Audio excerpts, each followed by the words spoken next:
وسلام على عباده الذين اصطفى أما بعد.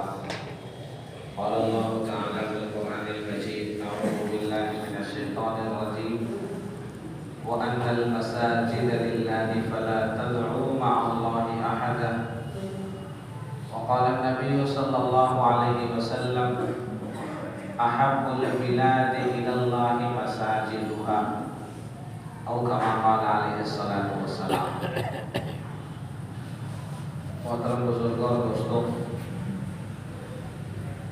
ہم لوگ یہاں جمعہ کی نماز کی ادائیگی کے لیے ایک مسجد میں جمع ہوئے. مسجد و قرآن کریم میں اللہ تعالیٰ نے فرمایا ہے کہ وَأَنَّ الْمَسَاجِدَ لِلَّهِ، کہ جو مسجدیں وہ اللہ تعالیٰ ہی کی ہیں، یعنی اللہ تعالیٰ کی ملکیت میں ہیں. اور احادیث میں کہا گیا کہ یہ بیوت اللہ ہے، اللہ تعالیٰ کا گھر ہے. اور جو چیز آدمی کی ملکیت میں ہوتی ہے، اس کا گھر ہوتی ہے، اس میں کسی اور غیر کا تصرف نہیں ہوتا کہ کوئی اس کے اندر تصرف کر سکے. انسان خود نہیں چاہے گا کہ میری ملکیت کا میرا ذاتی گھر ہے، میں نے اس کو بڑی مشکل سے کما کر بنایا ہے اور یہ میری ملکیت میں ہے، اب کوئی آ کر کے اس کو یہاں سے ہٹا دے کہ اس کے اندر کسی قسم کا تصرف کرنے کی کوشش کرے. تو ایک انسان یہ بات نہیں چاہے گا کہ ایسا ہو. معمولی سے معمولی درجے کا آدمی اور انسان یہ نہیں چاہے گا کہ میرے گھر میں کوئی تصرف کرے، کوئی آ کر یہاں کچھ ادھر کا ادھر کر دے، اس گھر کو ہی یہاں سے ہٹا دے. کوئی چاہے گا کیا؟ کوئی نہیں چاہے گا. پھر وہ ذات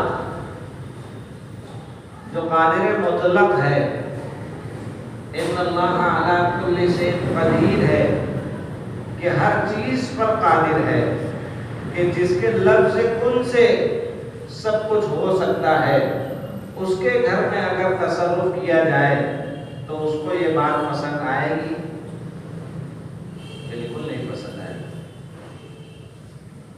یہ بات ابھی رہنے دیتے ہیں. ابھی مسجد کی فضیلت سمجھ لیتے ہیں ہم لوگ کہ مسجد کیا ہے. کہ مسجد اللہ تعالیٰ کا گھر ہے.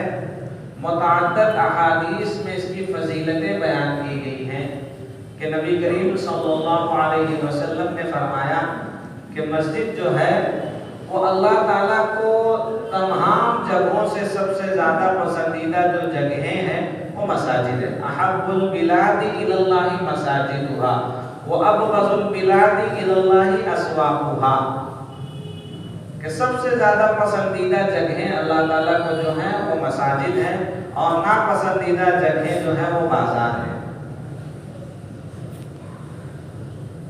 پھر یہ کہا گیا حدیث میں کہ جو مسجد کی طرف چل کر آتا ہے اس کے ہر قدم پر نیکی لکھی جاتی ہے، ہر قدم پر اس کے گناہ مٹائے جاتے ہیں، اور جو ہے ہر قدم پر اس کے درجات جنت میں بلند کیے جاتے ہیں.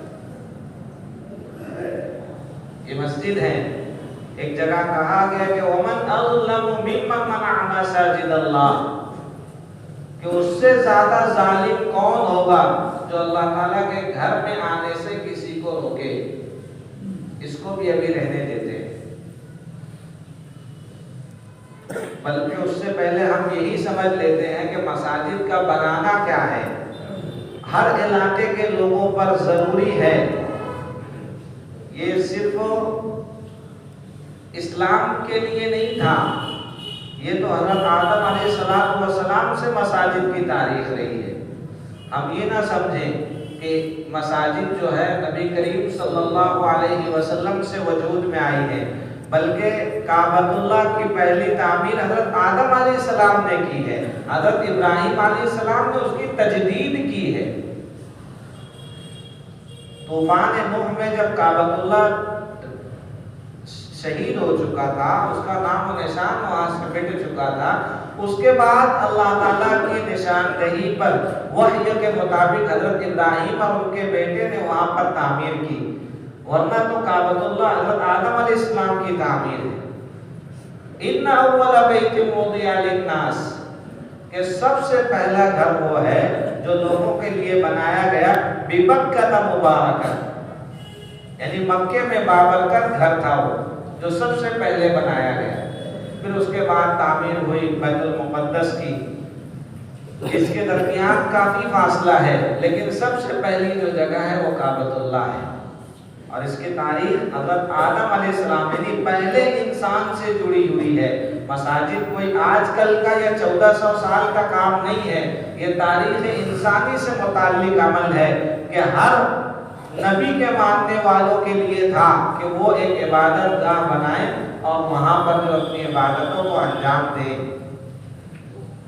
یہ سلسلہ چلا، اور پھر نبی کریم صلی اللہ علیہ وسلم نے خود سب سے پہلے مسجد قباء کی تعمیر کی، مسجد قباء کی تعمیر کی، اور اس کے بعد مسجد نبوی کی تعمیر کی، اور یہ بھی فرمایا کہ جب تک کہ میری مسجد نہیں بن جاتی آپ نے اس بات کو گوارا نہیں کیا کہ میرا گھر بھی بن جائے۔ جب مسجد نبوی کی تعمیر ہو گئی پھر حجرے بنے، پھر آپ کے ازواج مطہرات کے لیے رہنے کا نصب ہوا، ورنہ سب پہلے کہاں تھے؟ حضرت ابو ایوب انصاری رضی اللہ عنہ کے مکان میں تھے۔ پہلے مسجد تعمیر ہوئی، پھر حضور کے حجرے تعمیر ہوئے، آپ بنفس نفیس خود اس میں شریک ہوئے، آپ نے گارے مٹیاں اٹھائی، پتھر اٹھائے، مسجد نبوی کی تعمیر ہوئی، اور مسجد قباء اس سے پہلے تعمیر ہوئی، اسلام کی ہے نا، تاریخ انسانی کی تو سب سے پہلی مسجد کعبۃ اللہ ہے، اسلام کی یعنی نبی کریم صلی اللہ علیہ وسلم کی شریعت کی سب سے پہلی مسجد کیا ہے؟ مسجد قباء۔ جب آپ مکے سے مدینہ ہجرت کر کے آ رہے تھے، آپ ایک جگہ مدینے سے پہلے ایک بستی میں رکے، وہاں آپ نے جمعہ کی نماز ادا کیا، اور وہیں پر اس مسجد کا جو ہے آپ نے سنگ بنیاد رکھا۔ اس کی فضیلت یہ ہے کہ جو اس مسجد میں نماز پڑھے گا مسجد قباء میں، اس کو ایک عمرے کا ثواب ملے گا۔ تو لوگ جاتے ہیں تو پھر وہاں پڑھتے ہیں نماز۔ تو مسجد قباء تھی، پھر مسجد نبوی بنی، پھر آپ صلی اللہ علیہ وسلم نے مساجد کی تعمیرات پر متعدد احادیث ارشاد فرمائی، پھر قرآن کریم میں خود اللہ تعالیٰ نے ارشاد فرما دیا کہ انما یعمر مساجد اللہ من آمن باللہ والیوم الآخر واقام الصلاۃ وآتى الزکاۃ ولم یخش الا اللہ، کہ مساجد کی تعمیر تو وہ لوگ کرتے ہیں جو اللہ پر، اس کے رسول پر ایمان رکھتے ہیں، نماز قائم کرتے ہیں، زکوٰۃ دیتے ہیں، اور اللہ تعالیٰ کے سوا کسی سے نہیں ڈرتے۔ وَلَمْ يَخْشَ إِلَّا اللَّهُ، اس بات کو بہت اچھی طریقے سے سمجھ لینا ہے کہ جو مساجد کی تعمیر کرنے والے ہیں یعنی مسلمان ہیں، وہ اللہ تعالیٰ کے علاوہ کسی سے ڈرتے نہیں۔ قرآن کریم میں یہ اللہ تعالیٰ نے ارشاد فرما دیا، ہم نے اس ملک میں ہزاروں بلکہ لاکھوں مسجدیں تعمیر کی ہیں، ہمارے آبا و اجداد نے، ہمارے اسلاف نے اس ملک میں ہزاروں لاکھوں مسجدیں تعمیر کی ہیں۔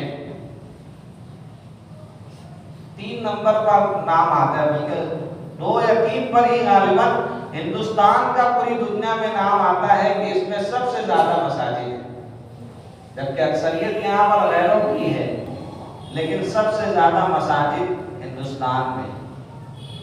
یہ ہماری خصوصیت ہے کہ ہم مساجد کے تعمیر کرنے میں بہت زیادہ دلچسپی دکھاتے ہیں اور اس میں بڑھ چڑھ کر حصہ لیتے ہیں، بہت اچھی بات ہے۔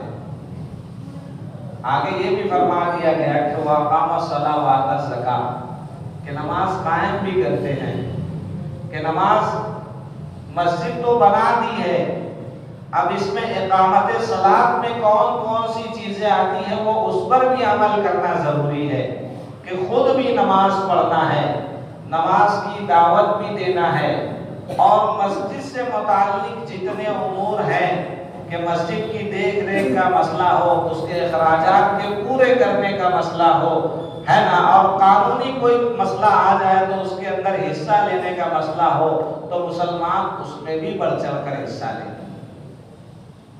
صرف تعمیر کے نام پر 10 روپیہ، 100 روپیہ، 1000 روپیہ اور 1 لاکھ روپیہ دے دینے سے آدمی کی چھٹی نہیں ہو سکتی، بلکہ اقامت صلاۃ پر پورا اترنے کے لیے ضروری ہے کہ آدمی جو ہے نماز بھی پڑھے، اس کی دعوت بھی دے اور مسجد کی ضروریات کے پورا کرنے میں جہاں تک ہو سکے حصہ لے۔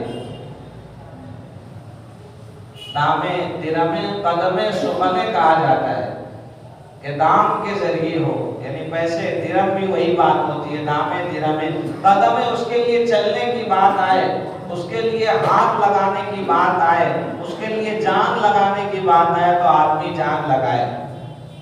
قدمے بالسخنے بولنے کی ضرورت پڑے مسجد کے لیے تو آدمی وہ بھی کرے جہاں تک ہو سکتا ہے۔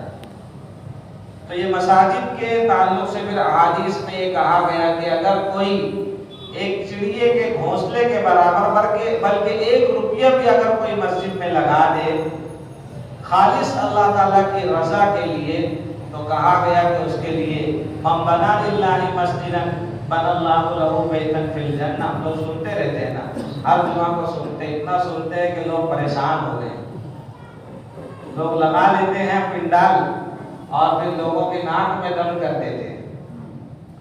یہ بھی غلط طریقہ ہے۔ مساجد کوئی ایسی چیز نہیں ہے کہ اس کے لیے آپ جو ہے لوگوں کو پریشان کر کے چندہ لو، پنڈال لگا لو اور پھر دن بھر جو ہے لاؤڈ اسپیکر پر جو ہے اطراف کے لوگوں کو پریشان کر کے رکھ دو۔ ایسے عجیب و غریب مانگنے والے چندہ ایسے لوگ آ گئے ہیں کہ جو شام ہو جاتی ہے، اب لوگوں کا مزاج بھی جو ہے نا ایسا ہو گیا کہ کتنا دے گے۔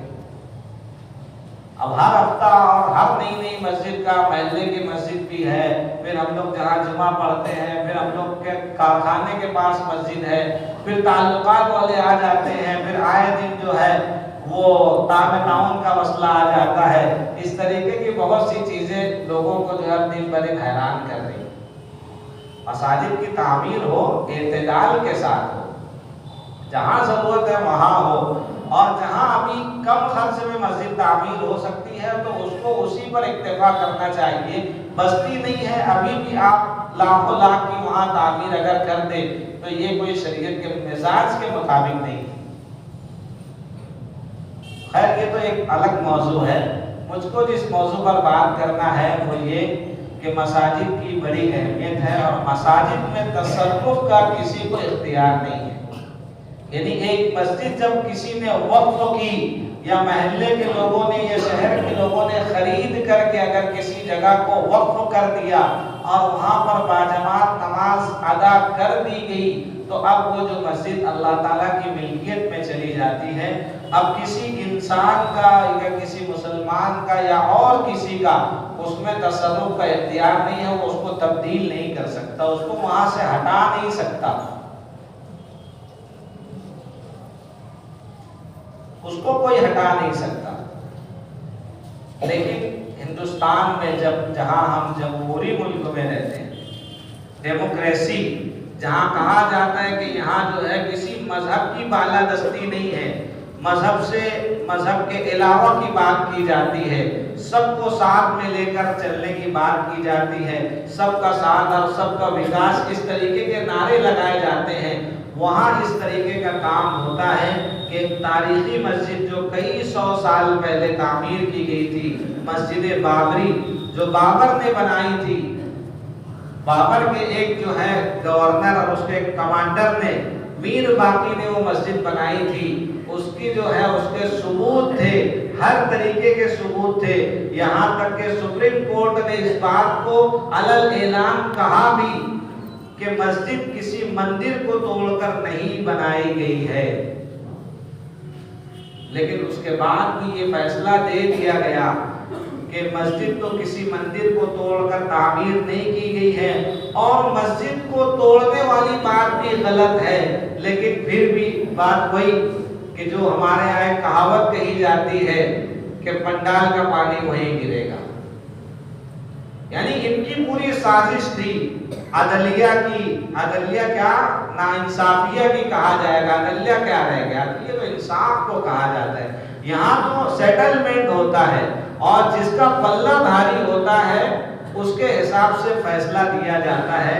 آج ہندوستان میں یہی کچھ ہو رہا ہے۔ ہمارے بڑے بڑے علماء نے اصل میں ثبوت اس وقت ہمارے پاس اتنے مضبوط تھے کہ ہم نے یہ بات ببانگ دہل کہی تھی کہ ہم جو بھی سپریم کورٹ کا فیصلہ آئے گا ہم اس کو مانیں گے، کیونکہ ثبوت تھے ہمارے پاس۔ غیر مسلم وکیل کھڑا تھا جو ان کو دانتوں تلے جو ہے ان کو یعنی لوہے کے چنے چبوا دیا تھا، جس نے اللہ تعالیٰ کی طرف سے انتظامات ہوتے ہیں۔ غیر مسلم وکیل نے ایسی جرح کی تھی کہ وہ جو ہے اس کا جواب نہیں دے سکتے تھے۔ ہم لوگوں کو بڑا بھروسہ تھا، ہمارے بڑوں نے کہہ دیا تھا کہ ٹھیک ہے جو بھی فیصلہ، اس لیے کہ ہم کو یہی امید تھی کہ فیصلہ تو ہمارے حق میں ہی آنے والا ہے۔ اتنی صاف بے ایمانی جس کو بولیں گے ہماری زبان میں، اتنی صاف بے ایمانی تو کوئی نہیں کرے گا، لیکن ہوا وہی۔ ہم نے کہہ دیا تھا کہ سپریم کورٹ کا جو فیصلہ آئے گا ہم اس کو مانیں گے۔ یہی بات ہم سے کہی گئی کہ دیکھو سپریم کورٹ کا یہ فیصلہ ہے، آپ نے کہا تھا آپ کو ماننا پڑے گا۔